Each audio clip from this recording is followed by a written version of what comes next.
ladies and gentlemen. So today we're going to be reacting to another video. I'll start by saying you clearly know that I have great respect for the United States military.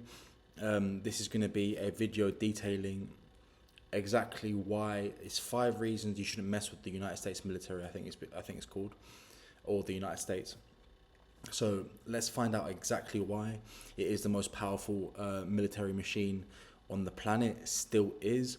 For a while we thought Russia might be catching up to the United States, but unfortunately, or no, fortunately, they have shown us that they are not quite what the world thought they were, with their inability during their aggravated assault on another nation. So we'll get to the video in just a second. I do want to point out that obviously you've seen in my last video, it's very hard for me to get monetized on this channel because I use a lot of copyrighted content, which I try to use as little as possible, but being a reaction channel, it's near impossible. So I've actually added a super thanks button to every video that I can, and essentially that allows you to donate to this channel. Now I won't be keeping the proceeds, not all of them myself. 20% of everything that I make from this channel I'm going to be donating to the American Red Cross. I believe it's very important to give to charity, and what better American charity to give to than the American Red Cross. If you wanted to give to any other charities, let me know, and in the following month I'll do that. I'll also post a video at the end of every month showing me donating this money to the American Red Cross. It might be a short, but just so you see exactly where your money's going to. Let's get to the video. I'm very excited. Thank you for sticking around. The collapse of the Soviet Union in the early 90s left the United States as the sole superpower in the world, and it's never looked back. In all aspects of the world, the United States is indeed a superpower, especially when it comes to its military might, which is unsurpassable in its strength, technological superiority, operational capabilities, and power projection across the globe. In this video, we'll take a look at the 5 top reasons why you wouldn't want to go against the US military establishment. The United States Air Force is the strongest in the world, not only in the number of operational aircraft, but also in technological superiority. The country currently operates a total of over 15,000 military aircraft, combining all the branches of the military service, including the US Navy, US Army, Coast Guard, and the US Marines. As of 2017, the US Air Force alone has a fleet of over 5,300 aircraft, 406 intercontinental ballistic missiles, and 170 military satellites, greater than any other country in the world.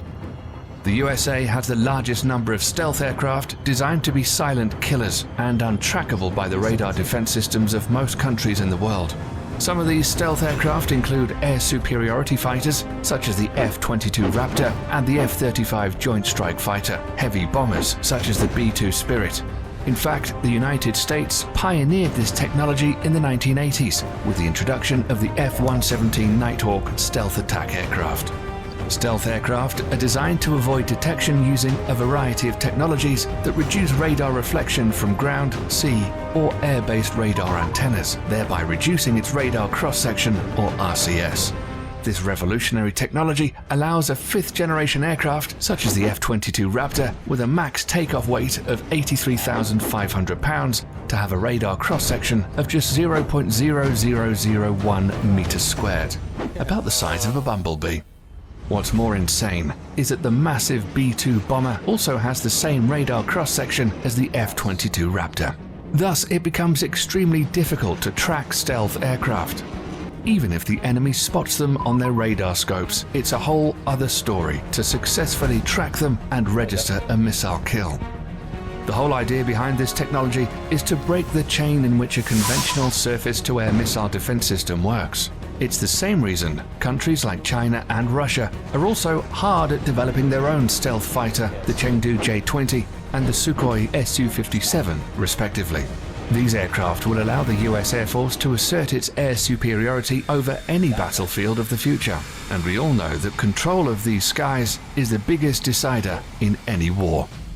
The next reason why any country going to war with the US military should think twice is because of the strength of the US Navy and its dominance over the world's ocean, especially the Navy's supercarriers.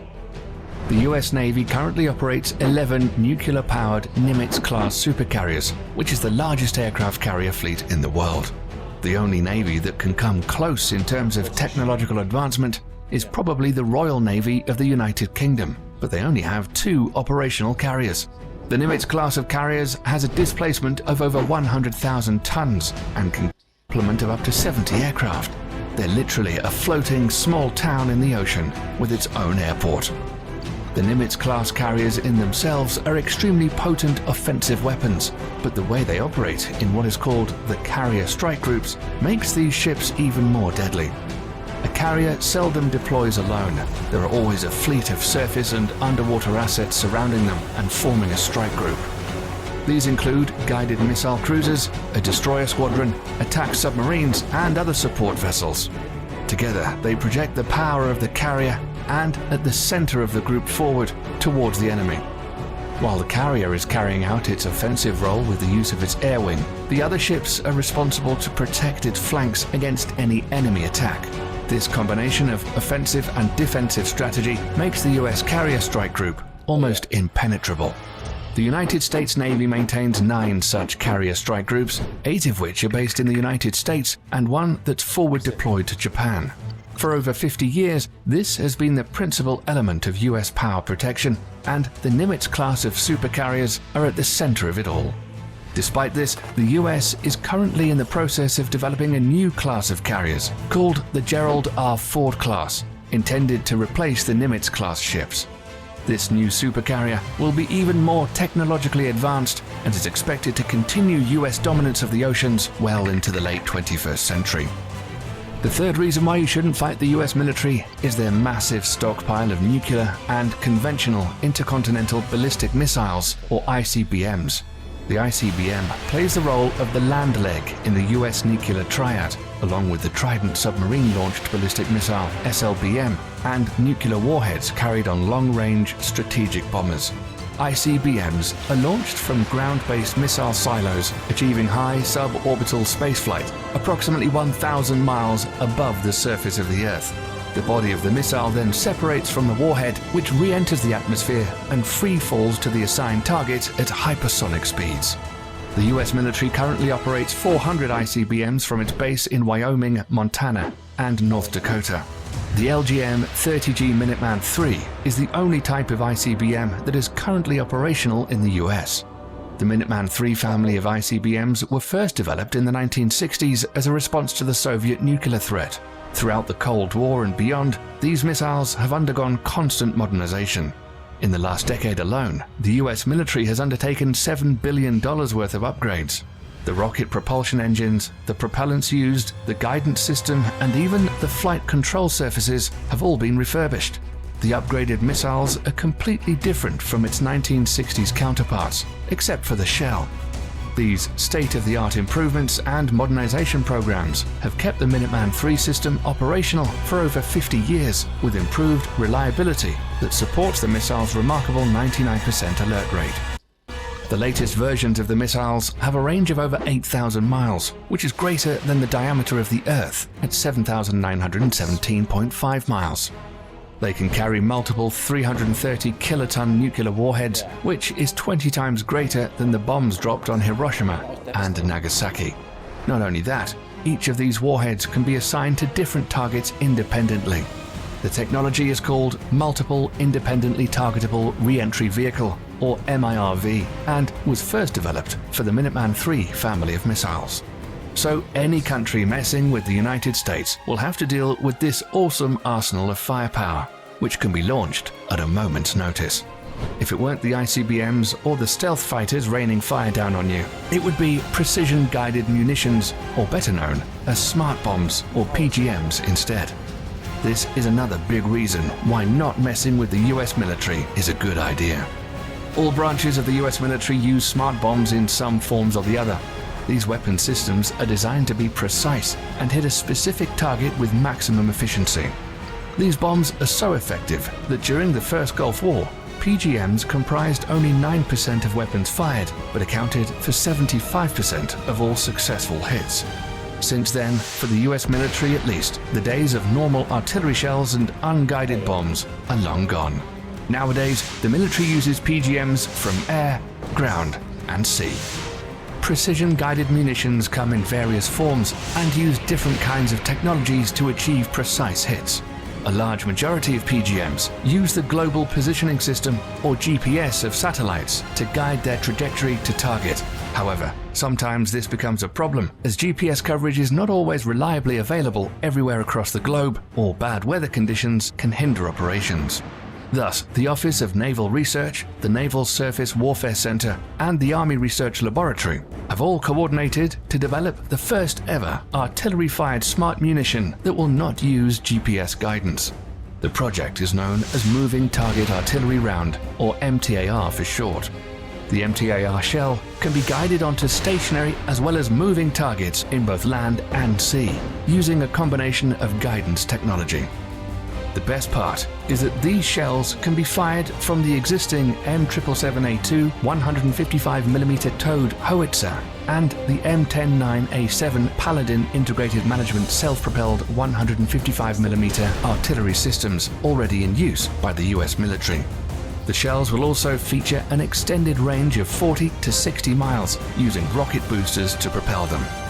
Once finished, for the US military another potent weapon system that outclasses others around the world. Lastly, the fifth and final reason why you shouldn't fight the US military is drones. We're all familiar with what an unmanned aerial vehicle or drone is and what it's supposed to do. But in recent years, the usability of UAVs are steadily increasing to encompass all spheres of military operations, and the US military is the pioneering spirit behind it.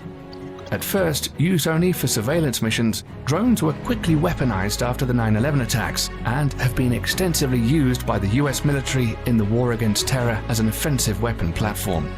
It's forecasted that over the next decades, the US is in line to purchase over 1,000 combat drones of various classifications.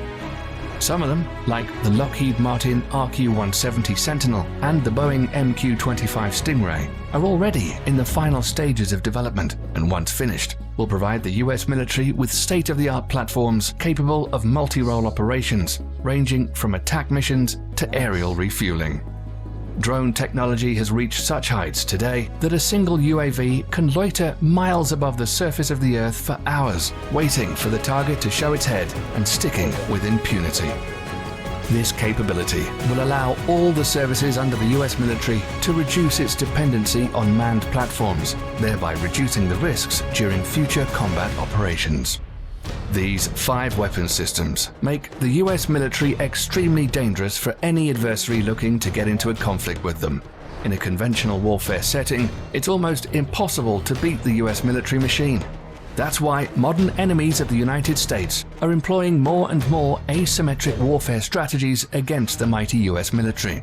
Despite that, the US military juggernaut is hands down the most powerful military complex in the world today, and probably will be for decades to come. Another 100 years. Amazing. Amazing, that was awesome. Right, I'll give you my thoughts in a second, but that was absolutely incredible. Like, I did not know half of that stuff. I thought I knew basically everything there was to know about the US military. Obviously, a lot of that stuff, a lot of their weapons capabilities I did know about, of course, like their stealth fighters and their smart bombs, but I didn't know to which extent it was, like how many fighters they had. Just considering, for you guys, for you Americans out there, just so you know, there are countries in the world who are considered to have a genuinely good air force, like Greece. It has so for example, Greece, Greece's fighter pilots were voted the best in the world by NATO, I think like 5 years in a row. That's not broad spectrum, that's just one fighter pilot. He won the best in the world like 5 years in a row. He flies an F-16. I think they'll be flying F-35s very, very soon. But they have an air force of something ridiculous like 300 fighters. You have over, 5,000? 15,000, well no. You have 15,000 aircraft. I think Greece has, for example, 200, or Egypt might have 100 fighters, for example, and these are considered, relatively large air forces. But you guys, the Americans, just absolutely blow it out of the water. I think it's got to be at least 3 or 4 times the size of the Royal Air Force, which is again a very, very, very good Air Force. But I didn't know that was that big. I mean, I guess it makes sense. The US being such a big country and spending so much of their GDP on defense, which, by the way, I agree with. Whichever way you look at it, actually, I think it fuels the economy. If you look at how many people are employed by the United States military, it does actually boom the US economy. So that's my opinion. You might have different opinions on the US, the military industrial complex, whatever it is, but I'm staying away from the politics on this one. I just think the video was really, really cool. Absolutely awesome. Like, the power is just absolutely crazy. When people say like countries like Russia and China could best the US in any sort of conventional warfare, nah, it's hard to believe, especially with their size. And you have to remember, aside from Ukraine right now, Russia hasn't been in a conflict in decades. When was the last time China was involved in a conflict? I'm not saying it's a good thing to be involved in conflicts, but in terms of the training of our troops and forward capabilities and technological advances, they all come from war. So if you haven't actually actively engaged in one, then you're not going to be able to have that experience of troops and leadership that will actually help you win the next one. Let's compare it to American football. If you've got a team that's never played a game, and then you've got a team that's just come off the back of playing an entire season, realistically, one of them's going to win. It's most likely going to be the one that has played an entire season. I know they might be a bit more fatigued, fine, but in this analogy, but they know what they're doing better.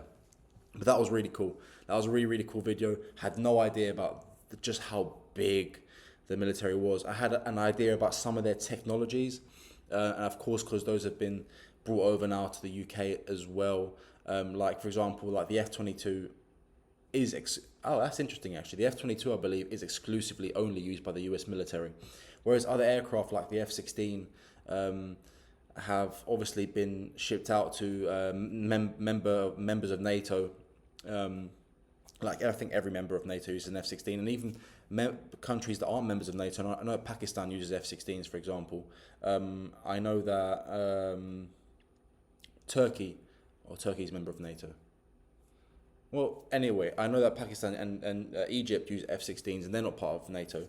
So, but the F-22 was exclusively only for the US, and even interestingly enough, the F-35 is now being shipped out to different nations who are buying it. So, Greece has purchased F-35s, as have the UK.